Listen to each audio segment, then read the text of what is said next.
हिंदी कहानी अलिफ लैला। अलिफ लैला या अरेबियन नाइट्स की कथाएं मूलतः फारसी भाषा में अलिफ लैला शीर्षक से रची गई थी। इस संसार की महानतम रचनाओं में से एक है, विशेषकर बाल साहित्य के क्षेत्र में। अधिकतर रचनाएं प्राचीन भारत, ईरान तथा अरब देशों की पौराणिक कथाओं का संग्रह है। कहानियां अति कल्पनाशील, तिलस्मी तथा जादुई घटनाओं से भरी हुई हैं। अलिफ लैला की प्रमुख कहानियों में सिंदबाद की 7 समुद्री घटनाएं, अलादीन और जादुई चिराग, अली बाबा और 40 चोर, बोलने वाली चिड़िया, खजूर की गुठली, मुर्गे की सीख, परी का कोप, सुराही का जिन्न आदि प्रसिद्ध हैं। अलिफ लैला। भूमिका।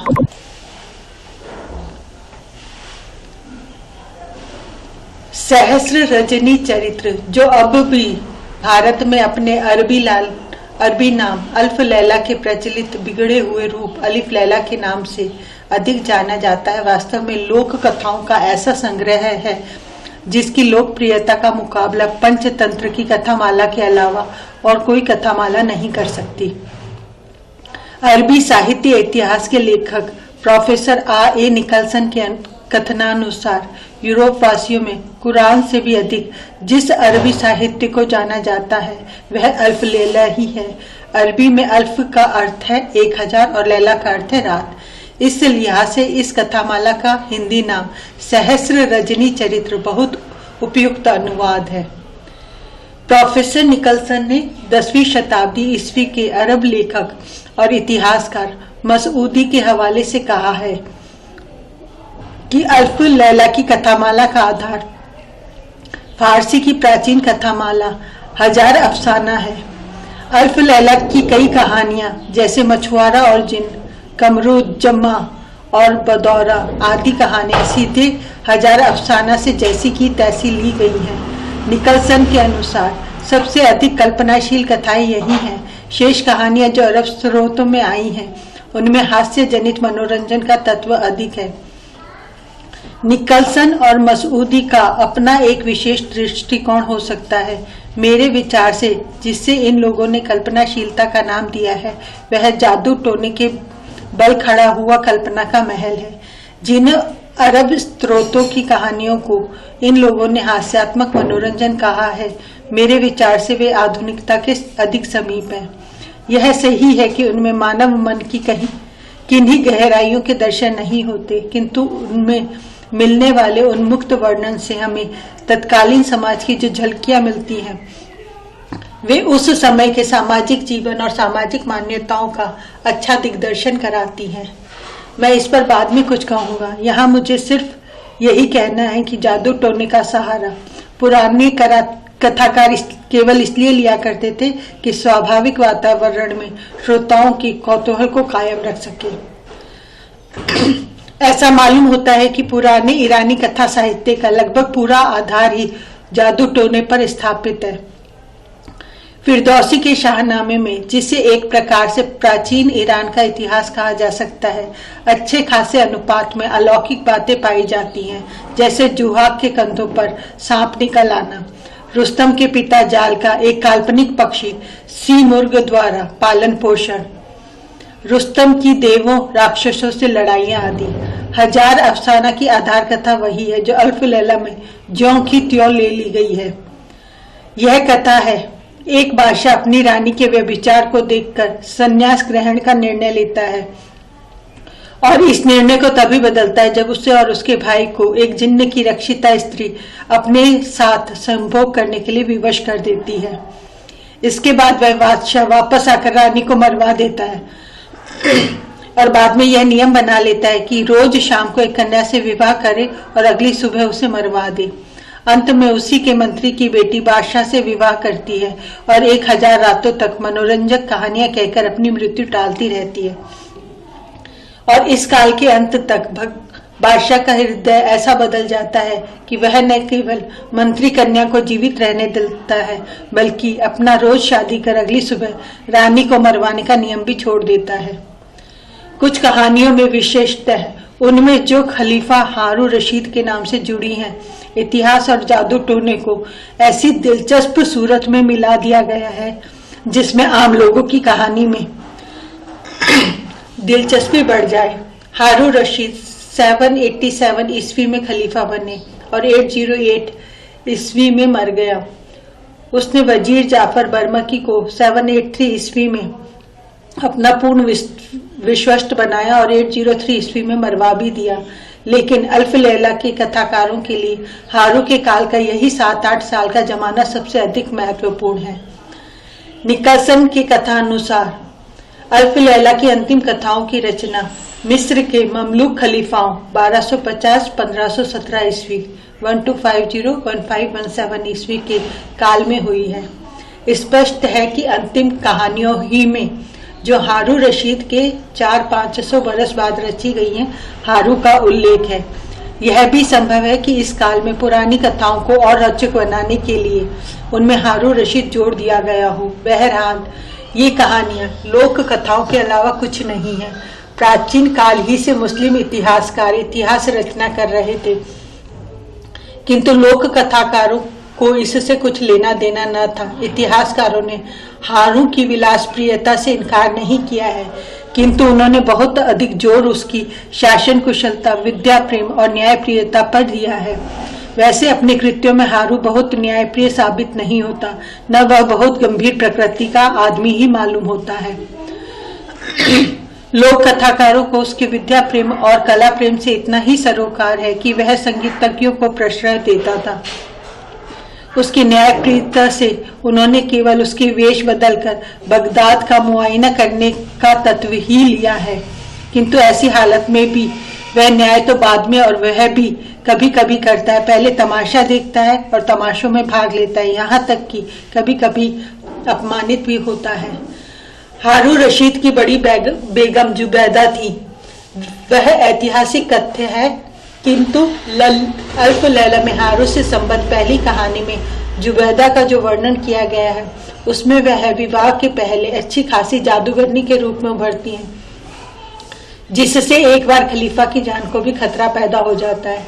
यह दूसरी बात है कि बाद में वह मामूली रानियों की तरह सिर्फ महल के अंदर ही षड्यंत्र कर पाती है, और जब खलीफा को इसका पता चलता है तो वह यद्यपि उसे मरवाता नहीं, लेकिन उसका जी कुड़ाने के लिए उसकी सौत ले आता है और वह इस स्थिति में समझौता कर लेती है।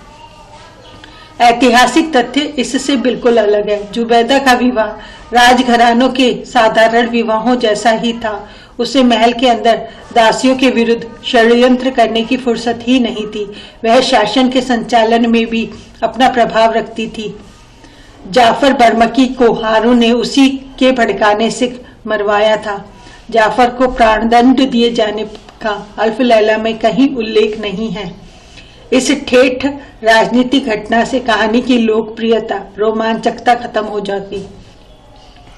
अब यह देखिए कि अल्फ लैला से हमें मध्यकालीन पश्चिम एशिया के जीवन की कौन सी झलकियां मिलती हैं, किंतु चूंकि यह लोक कथाकारों की रचनाएं हैं, इसलिए इनमें उस राजनीति जन्य कृत्रिमता की संभावना नहीं है जो राज्य आश्रित विद्वान इतिहासकारों के लिए आवश्यक हो जाती है। अतएव ये वर्णन अधिक विश्वसनीय है। सबसे पहले निगाह जाती है धार्मिक विश्वासों पर। कथाकार और श्रोता दोनों मुसलमान थे, इसलिए हर जगह इस्लाम का प्राधान्य दिखाई देता है। हिंदुस्तान के वर्णन में सारा समाज मुसलमान दिखाई देता है, यहाँ तक कि बंगाल यंत्र चालित घोड़े की कहानी में भी, जिसे हिंदुस्तान से अलग समझा गया है, राज परिवार मुस्लिम ही है और संभवतः प्रजा में भी गैर मुस्लिम लोग लगभग नहीं के बराबर हैं।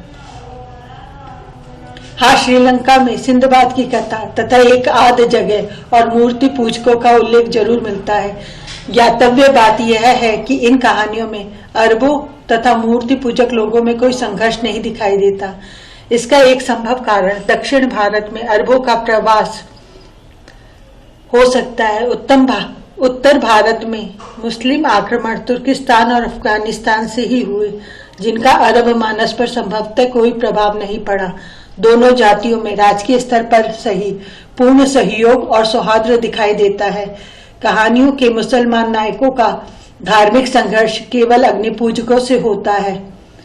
मुसलमान राजाओं के राज्य में भी अग्नि पूजक दिखाई देते हैं जो अपने आराध्य देव अग्नि को मुसलमानों की बलि देते हैं।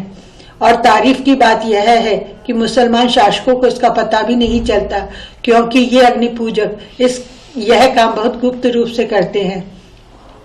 हाँ, उनका अपराध ज्ञात होने पर उनको जबरन मुसलमान बना लिया जाता है।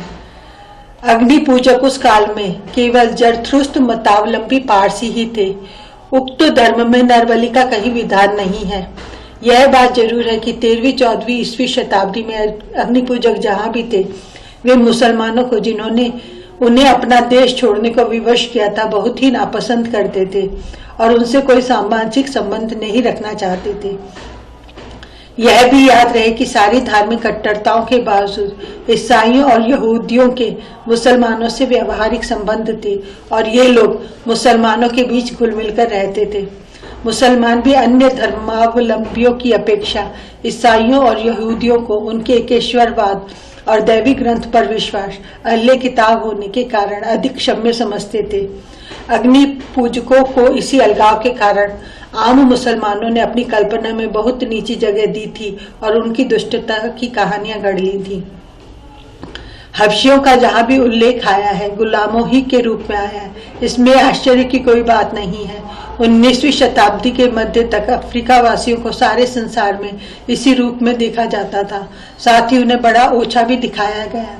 जाफर का गुलाम, जिसे खाने पीने की कोई तंगी नहीं हो सकती थी, बालक के हाथ से सेब छीनकर भागता है। जल्लाद का काम करने के लिए भी हबशी रखे जाते थे। ताज्जुब की बात यह है कि वे अभिचारिणी स्त्रियों की काम पिपासा शांत करने के लिए भी हबशी ही प्रयुक्त किए गए हैं। यूं तो गोरे रंग के गुलाम भी बाजारों में खूब बिकते थे, किंतु बेगमों को हबशियों के अलावा कोई पसंद ही नहीं आता था। यहाँ तक कि एक कथा मछुआरा और जिन्न में परम शक्तिशालिनी जादूगरनी मलिका अपने हबशी गुलाम पर ऐसी आसक्त दिखाई गई है कि उसकी लगातार खुशामद किया करती है और उस गुलाम के घायल और बोलने से लाचार होने पर बरसों तक उसकी शुश्रूषा करती रहती है। इसका कारण केवल यह नहीं मालूम होता कि हबशी लोग आम अरबों से शारीरिक रूप से अधिक पुष्ट होते थे। उसकी जड़ में यह बात दिखाई देती है कि कथाकार को जहां भी किसी स्त्री की दुष्टता को उभारना होता है, वहीं उसका संबंध किसी हबशी से करा दिया जाता है। क्योंकि तत्कालीन अरब समाज में हबशियों को नर पशु से अधिक नहीं समझा जाता। जहां मधुर प्रेम संबंध दिखाए गए हैं, वहां मुसलमान शहजादों या धनाढ्य लोगों को की भी नमाज दिखाई गई है, किंतु आम लोगों और निर्धनों की नमाज का उल्लेख नहीं के बराबर है। यह स्थिति आज की स्थिति से भिन्न है, क्योंकि आज मुसलमानों में नमाज के पाबंद गरीब ही अधिक दिखाई देते हैं। हज का उल्लेख भी कहानियों में एक आध जगह ही प्रकार अंतर से हुआ है, उसका कोई विवरण नहीं दिया गया है। जबकि शाही महलों और जादू के महलों की सजावट के वर्णन में पृष्ठ के पृष्ठ रंग दिए गए हैं। हाँ, एक इस्लामी विश्वास जरूर उभर कर आता है। वह यह कि इस्लाम में आत्महत्या जघन्य अपराध समझी गई है। कई कहानियों में नायक निराश होकर आत्महत्या की बात सोचता है, फिर इसे घोर पाप समझकर रुक जाता है। यह इस्लामी मान्यता कथा के प्रवाह को आगे बढ़ाने में बड़ी सहायक सिद्ध हुई है और इसलिए इसका खूब सहारा लिया गया है। किंतु इस्लामी मान्यताओं में मदिरापान पर कहीं रोक नहीं लगाई गई। राजा हो या रंक, अगर उन्हें पेट भर खाने को मिलता है तो कुछ देर बाद शराब जरूर पीते हैं। शराब के साथ अनिवार्य रूप से फल और मिठाई खाने का रिवाज भी आम है। हर सम्मानित अतिथि का स्वागत सामिश भोज्य पदार्थों और फिर मदिरा से किया जाता है। इस्लाम में शराब और हर तरह के नशे की मनाही है, किंतु यह धार्मिक निषेध किसी कहानी में प्रकार अंतर से भी उल्लिखित नहीं हुआ है। तत्कालीन मुस्लिम समाज स्पष्टतः ही मद्यपान को बुराई समझकर छोड़ चुका था।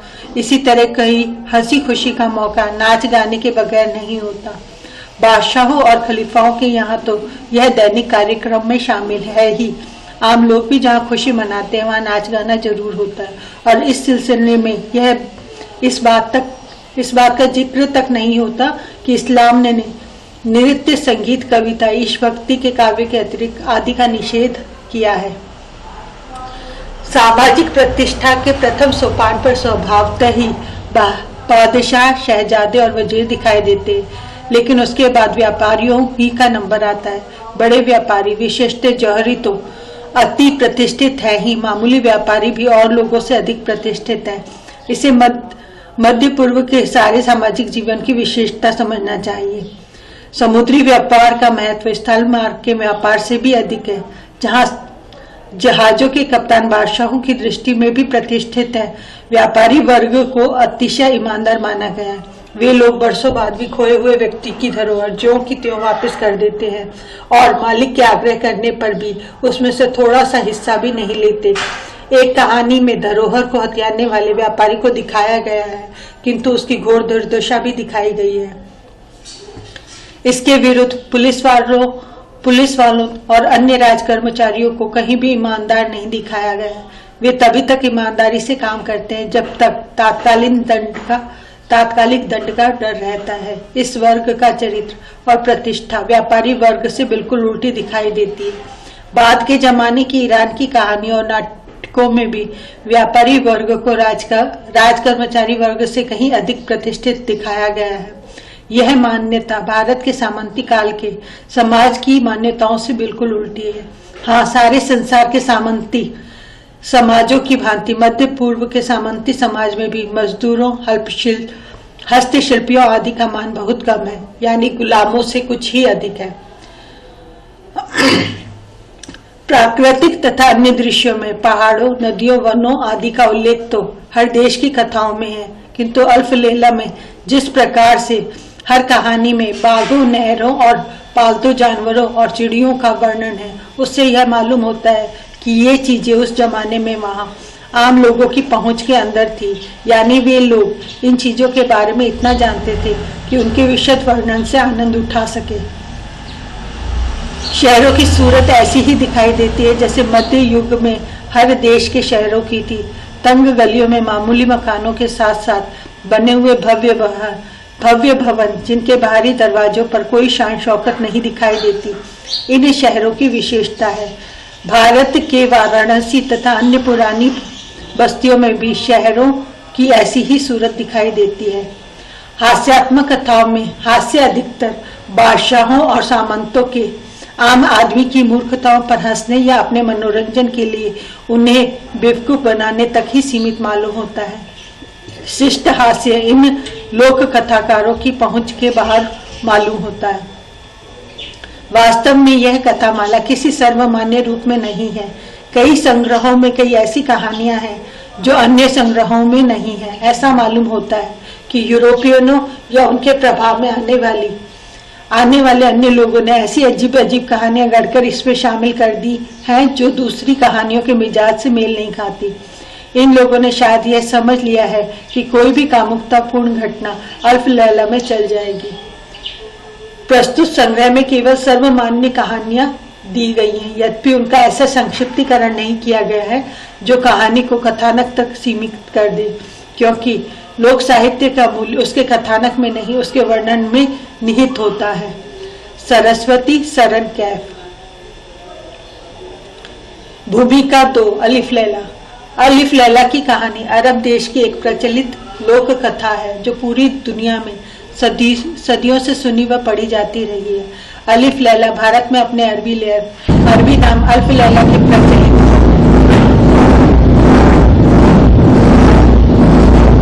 बिगड़े हुए रूप के नाम से अभी जाना जाता है। अरबी में अल्फ का अर्थ है 1000 और लैला का अर्थ है रात। यह 1000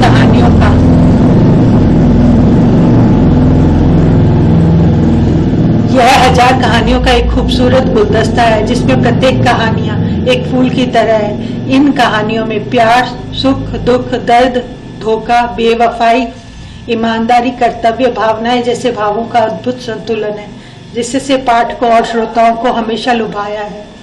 10वीं शताब्दी ईस्वी के अरब लेखक और इतिहासकारक मसूदी के अनुसार अल्फ लैला की कथामाला का आधार फारसी की प्राचीन कथामाला अजहार अफसाना है। अल्फ लैला की कई कहानियां जैसे मछुआरा और जिन, कमरुज्जमा और बदौरा आदि कहानियां सीधे हजार अफसाना से जैसी की तैसी ली गई हैं। अलिफ लैला एक ऐसी नवयुवती की कहानी है जिसने एक जालिम बादशाह से विवाह करने के बाद न केवल उसका हृदय परिवर्तित कर दिया, अपितु अनेक नवयुवतियों का जीवन भी बचा लिया। इस कथा के अनुसार बादशाह शहरयार अपनी मलिका की बेवफाई से दुखी होकर उसका और उसकी सभी दासियों का कत्ल कर देता है और प्रतिज्ञा करता है कि रोजाना एक स्त्री के साथ विवाह करूंगा और अगली सुबह उसे कत्ल कर दूंगा। बादशाह की नफरत से उत्पन्न नारी जाति के प्रति इस अत्याचार को रोकने के लिए बादशाह के वजीर की पुत्री शहरजाद उससे शादी कर लेती है।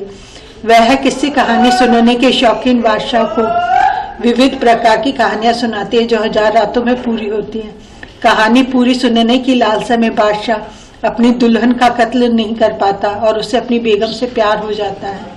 अपनी बेगम की बुद्धिमत्ता से प्रभावित बादशाह औरतों के प्रति अपने मन में उत्पन्न नफरत को खत्म करने के अलावा अपनी प्रतिज्ञा भी तोड़ देता है और अंत में अपनी बेगम के साथ हंसी खुशी रहने लगता है।